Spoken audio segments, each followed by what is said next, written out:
Let's use some contact with a test. 1 is internal. 2. Tango Delta. 3. Again, the Soviet Union takes... On December 2nd, 1971, the Soviet team's first human-made space probe landed on Mars, the red planet. For several seconds, it transmitted a grey, blurry image that soon faded and died.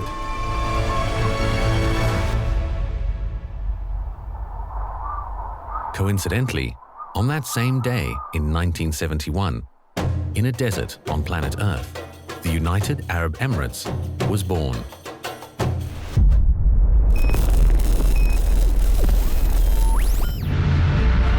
And so was an ambitious vision for progress. Who could have imagined that within 50 years, a small trading post would rise rapidly to become a global player, sending a spacecraft into outer space to reach Mars?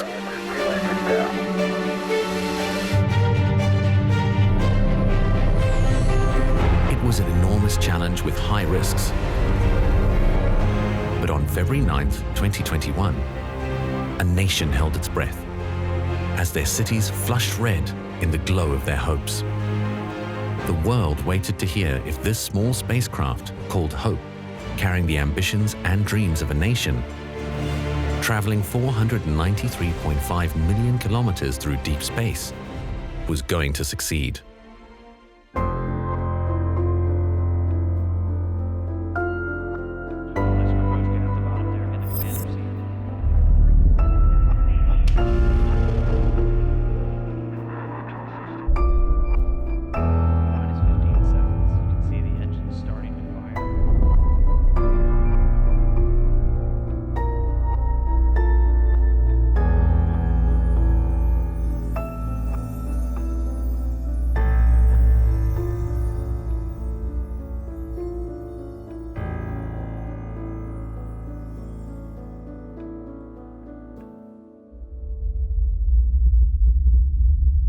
Mars is the red planet, the hostile planet, the barren planet, bearing no life with a thin, dissipated atmosphere unable to trap heat. Once upon a time, water flowed across Mars. There was a rich atmosphere and possibly the building blocks of life. Then, 4 billion years ago, the atmosphere began to cool, and the planet became a cold, barren desert lashed by dust storms that rise up and shroud the entire surface. Why Mars? Why not any other planet? According to scientists who have studied Mars extensively, there is something that accelerated the speed by which Mars evolved. There's various theories on what the acceleration happened, but an acceleration did happen. There are too many unsolved mysteries about Mars. For years, puzzled scientists have been burning to find answers to the questions, but the answers fuel more questions. Mars is tough, Mars is difficult, Mars is hard. Mars is far and Mars is red. And Emirates Mars Mission will help us reach there and gain unique data about that red planet. A pioneering nation living in a desert decided to search for the answers to the many questions about the planet that remain unsolved. The idea of Mars mission started actually 7 years ago, 2013 December, and one of the concepts was how we're going to celebrate 2021. One of the most beautiful ideas came is, let's celebrate this journey by going to Mars. The first day that I was pulled in to work on answering the question of whether or not we can go to Mars, which was in late 2013. That for me was a very surreal experience to put together a good understanding of a planet. I never actually thought that one day I will work on a Mars mission. And then all of a sudden I was asked to lead this mission that goes into deep space. However, the purpose of this mission is not to reach Mars, but actually to create a big impact in the UAE, to inspire or to actually ignite or be a catalyst for the development of an advanced science and technology sector in the UAE.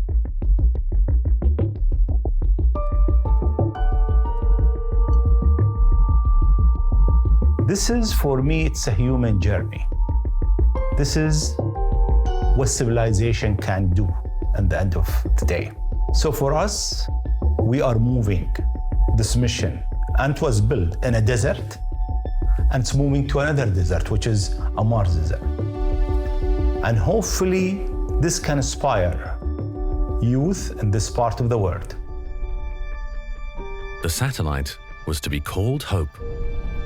The goal of the Emirates Mars Mission was to build the most comprehensive picture of the Martian atmosphere in a way that had never been done before. And that's one of the reasons that the team really strove to have this mission not only be unique in nature in terms of the data that it's providing, to be able to better understand how a planet that is sort of similar to ours has evolved to the point that it's at today. From a planet that had a much thicker atmosphere, a planet that had one of the sources of life as we understand it, which is water on the surface, to one that is the arid, dusty planet that we see today. The journey began in 2006 when a small group of young Emiratis left the UAE to arrive in South Korea to be part of what was to be a technology transfer program. Within a few years, the team had designed 3 groundbreaking satellites. By 2019, they had sent their first astronaut, Hazza al-Mansouri, to the ISS.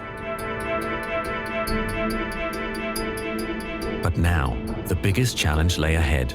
They were to embark on a journey into deep space, within a time period to reach Mars. But the quest to the Red Planet began in 2014. We had only 7 years ahead of us to be able to deliver the mission, which is a challenge by itself, because missions like this usually take between 10 to 12 years to develop. Launching to Mars, the opportunity comes up once every 2 years.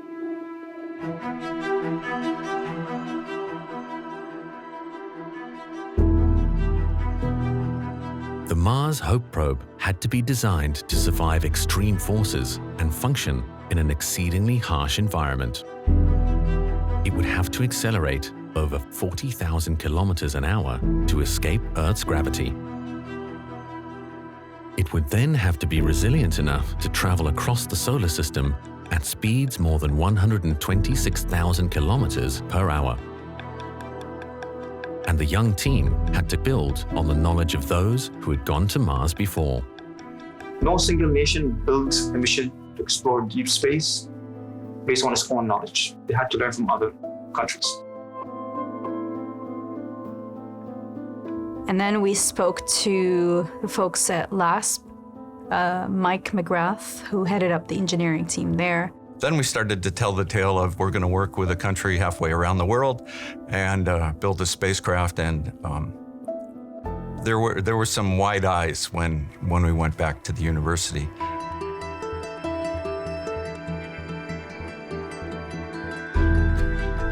A trailblazing team of 200 Emirati engineers set off on an adventure to the Colorado University Laboratory of Atmospheric and Space Physics to build the spacecraft Hope.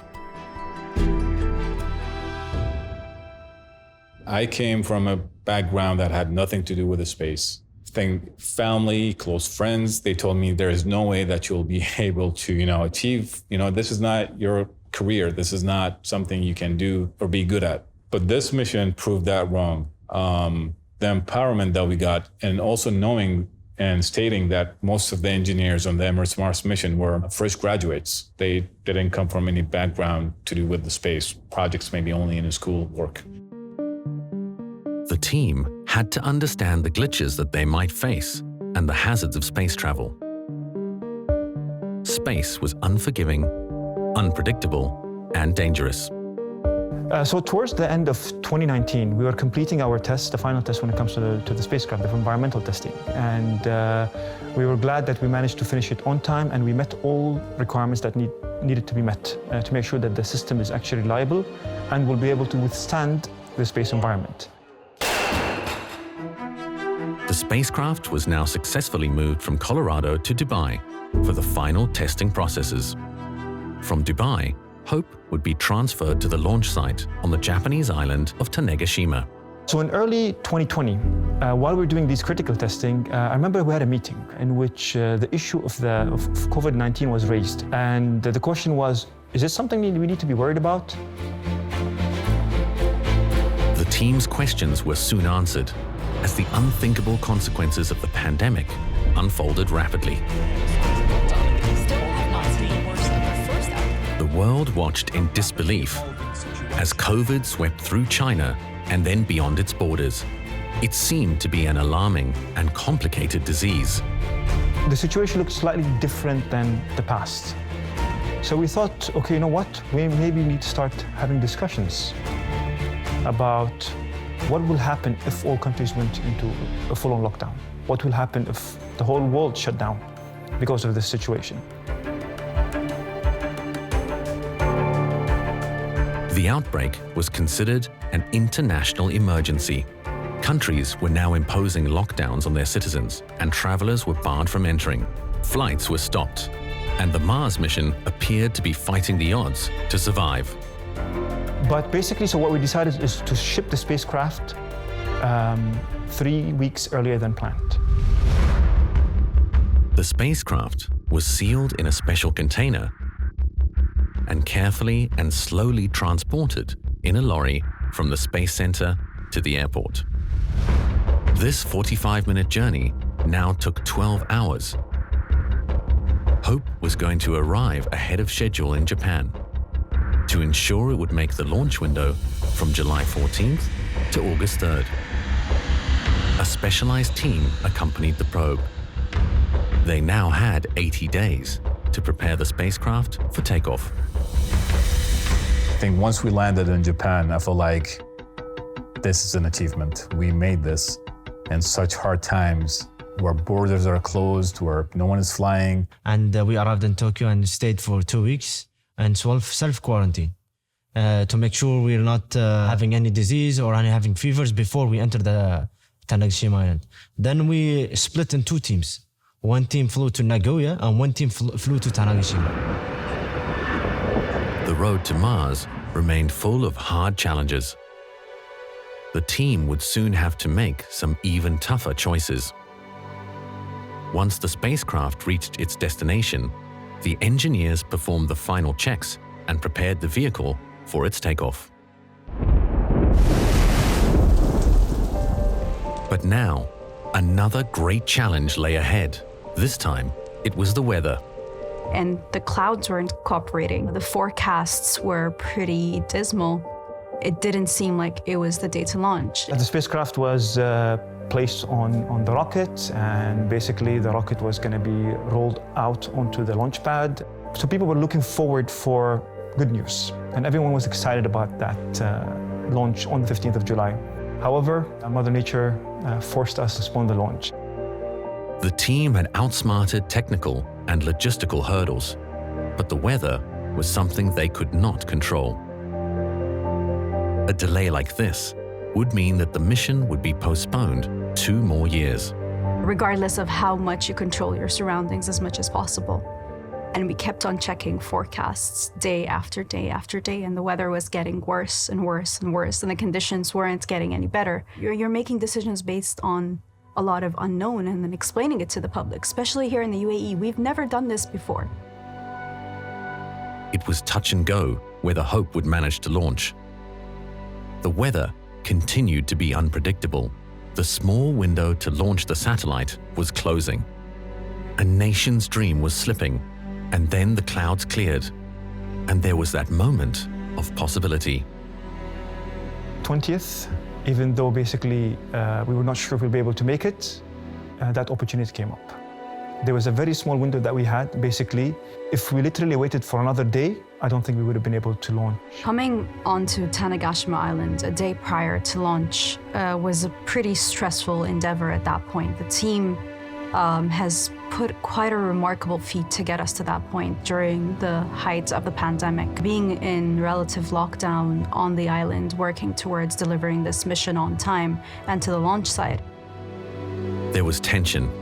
Everyone was acutely aware of the small window of opportunity to launch the spacecraft. The Emirates Mars mission had to leave Earth during a relatively brief launch window, and this is because Earth and Mars were now close to each other, an alignment that would only happen every 2 years.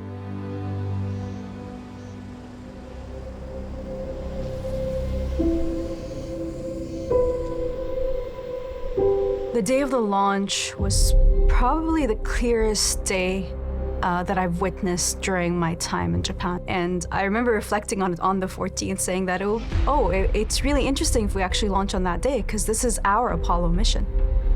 This is our mission to the moon. This is our moonshot. We had the first countdown in Arabic for the launch, and the launch took place successfully. 6 5 4 3 2 1 إطلاق.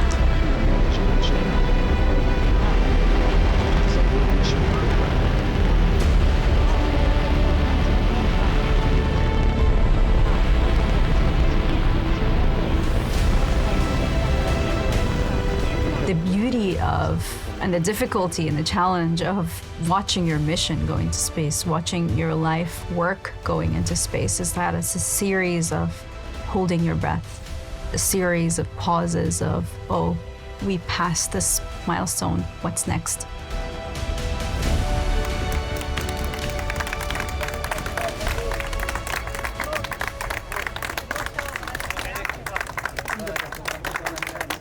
The first challenge is liftoff. Once you get liftoff, it's separation off the first stage of the launch vehicle, and you're waiting on data to come back, first from the launch provider, which you get within a couple of minutes.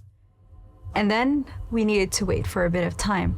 And the signal we wanted to get is first radio signal. After separation, there is the deployment of the solar panels. There is a sigh of relief as Hope starts its journey to Mars. This is a culmination of a 7-year effort working with 200 engineers and researchers.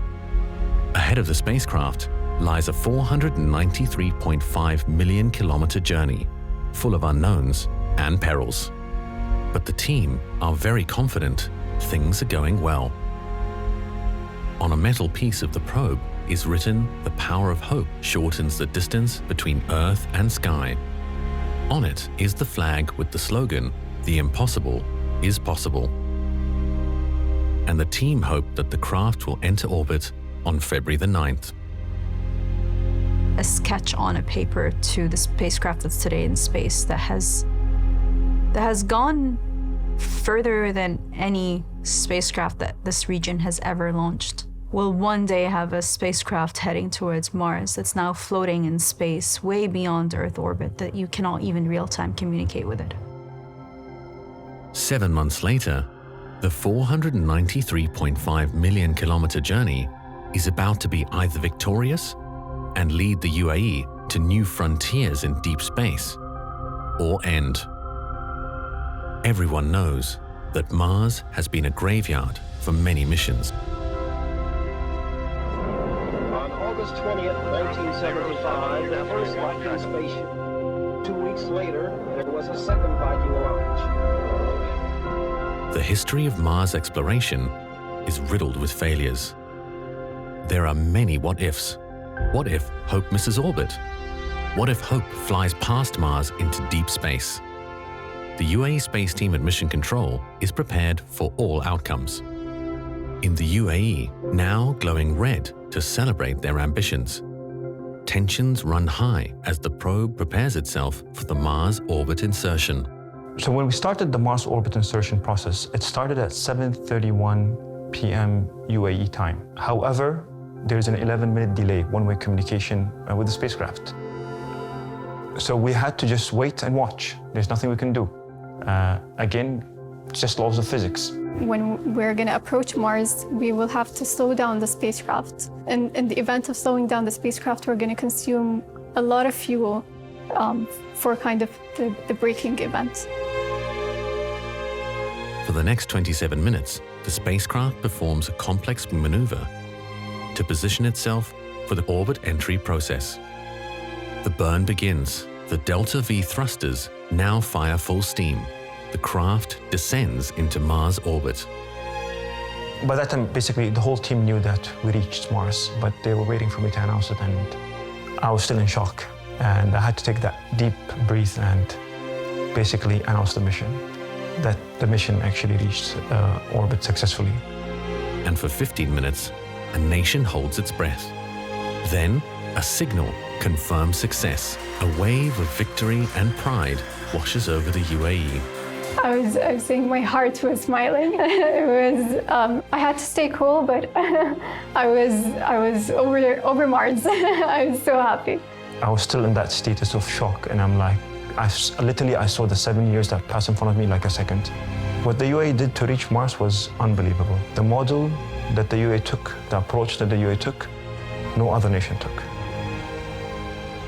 A nation looks up at the stars, like they did for thousands of years. They see Mars. They see space. Their dreams are infinite. This is just the beginning.